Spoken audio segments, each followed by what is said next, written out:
بسم اللہ الرحمن الرحیم۔ آج کا عنوان حضرت اویس کرنی کا سفر اور علمی فضیلت۔ حضرت اویس کرنی رحمۃ اللہ علیہ کا شمار ان عظیم تابعین میں ہوتا ہے جنہیں براہ راست حضور علیہ السلام کی زیارت نصیب نہ ہوئی، لیکن ان کی محبت اور اخلاص کو خود نبی علیہ السلام نے اپنی زبان مبارک سے بیان فرمایا۔ آپ کا اصل نام اویس بن عامر تھا اور آپ یمن کے علاقے کرن سے تعلق رکھتے تھے، اسی نسبت سے آپ کو کرنی کہا جاتا ہے۔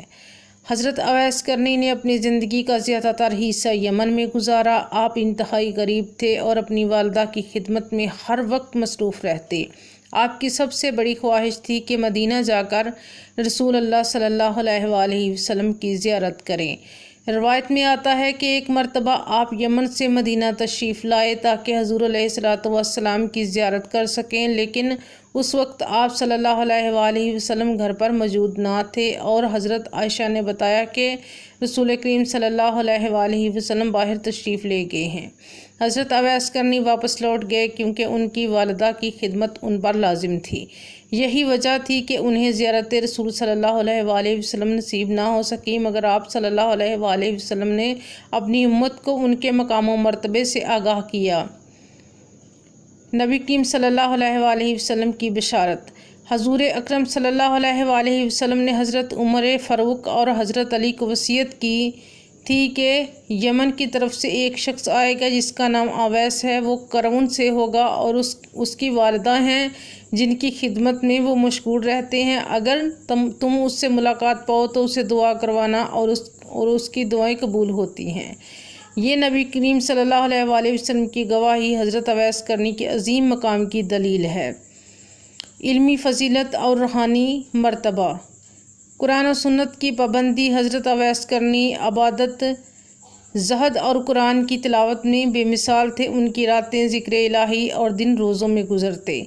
اخلاص، تقوی۔ آپ کی علمی فضیلت کا اصل سبب آپ کا تقوی اور اخلاص تھا۔ علم صرف کتابیں نہیں بلکہ عملی صورت میں آپ کی زندگی کا حصہ تھا۔ والدہ کی خدمت۔ آپ کی سب سے بڑی فضیلت یہ تھی کہ آپ نے ماں کی خدمت کو سب عبادات پر ترجیح دی، جو دراصل دین کی روح ہے۔ دعاؤں کی قبولیت۔ نبی علیہ السلام نے خود فرمایا کہ اویس کرنی کی دعا رد نہیں ہوتی۔ اس سے بڑھ کر علمی اور روحانی فضیلت اور کیا ہو سکتی ہے۔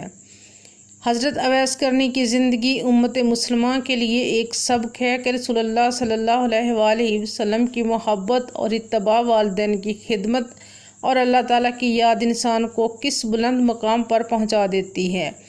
آپ نے ظاہر میں صحابہ کرام کی طرح رسول اللہ صلی اللہ علیہ وآلہ وسلم کی صحبت تو حاصل نہ کی، لیکن روحانی طور پر آپ کو محبت رسول صلی اللہ علیہ وآلہ وسلم کا وہ درجہ ملا جس نے آپ کو اولیاء اللہ میں ممتاز کر دیا۔ آپ کی تعلیمات اور سیرت سے یہ سبق ملتا ہے کہ اصل علم اور فضیلت انسان کے اعمال، تقوی، عاجزی اور والدین کی خدمت میں ہے۔ حضرت اویس کرنی کا سفر زیارت رسول اللہ صلی اللہ علیہ وآلہ وسلم کی خواہش، والدہ کی خدمت میں ثابت قدمی اور ان کی دعاؤں کی قبولیت ہمیں یہ سکھاتی ہے کہ علم صرف پڑھنے سے نہیں بلکہ عمل اور اخلاص سے حاصل ہوتا ہے۔ آپ کی علمی فضیلت اور روحانی اہمیت آج بھی مسلمانوں کے لیے مشعل راہ ہے۔